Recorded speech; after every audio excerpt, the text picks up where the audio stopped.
Hi, today we will be talking about the reasons to introduce and research on your own and introduce new evidence in the debate. So what are some reasons to introduce new evidence? And the first primary reason could be replacing a card which is weak in any of the following areas. Author, so if it could have a better source. Basis, what is the logic or basis of the argument that it's making? Context, what context is it talking about when it is making the argument? And date, how recent is it? And another reason that you could primarily change evidence is due to changes in the with regards to the argument. This could mean a new election or a change in economic trends. And we'll see examples of both of these moving on. So when are we allowed to cut new evidence? And this is when you are updating existing arguments and existing evidence. We're not allowed to go read a new counterplan or a new disadvantage, for example. Examples of things that you could do are a more recent affirmative inherency card or negative uniqueness card.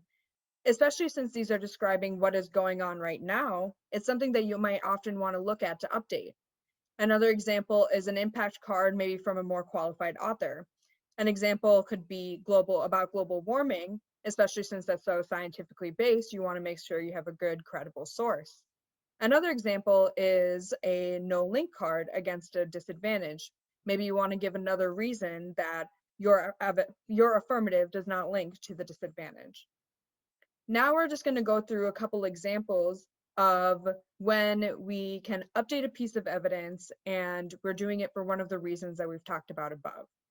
So this is an example that the Atlanta Urban Debate League put out in the spring updates, and we changed a piece of state's counterplan evidence because we thought that it had better context. The old evidence was very specific to Attorney General Jeff Sessions and his enforcement policy of marijuana. And you can tell that in the evidence, I've highlighted the parts of the evidence which kind of talks about the specific memo that Sessions had reversed and how his policy leads to chilling effects for the states. And the new piece of evidence more generally talks about the need for federal cooperation and how federal support causes consistency for marijuana businesses. So those are warrants that you can pull out generally, and it's not specific to Sessions. So this is an improvement in context because now it is a stronger piece of evidence in that way. The next example is the economy advantage. So this is when we have updated a piece of evidence due to changes in the economy and COVID-19, which kind of changes the underlying fundamentals of some of the arguments that we're talking about.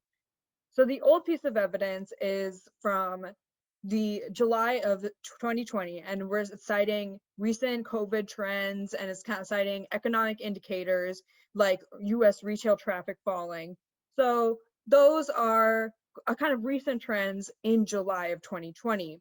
This new piece of evidence, which we released with the spring update, now takes into account new surges in the coronavirus that happened later in the year and the vaccine release, and then kind of responds to the vaccine release and says, hey, the economic recovery is still stalling, which is really important because the affirmatives or the negative side could kind of come up and say, hey, now we have this really great vaccine, the economy is strong now, we don't need the affirmative.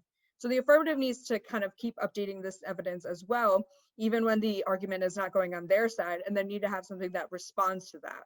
So I would also say that now, since that new piece of evidence is still from December, and we should have a new update with the new COVID, some decline in numbers of coronavirus and the relief package that is being discussed in Congress right now. And that's something that we could consider for a newer update for both the affirmative and negative sides on this issue.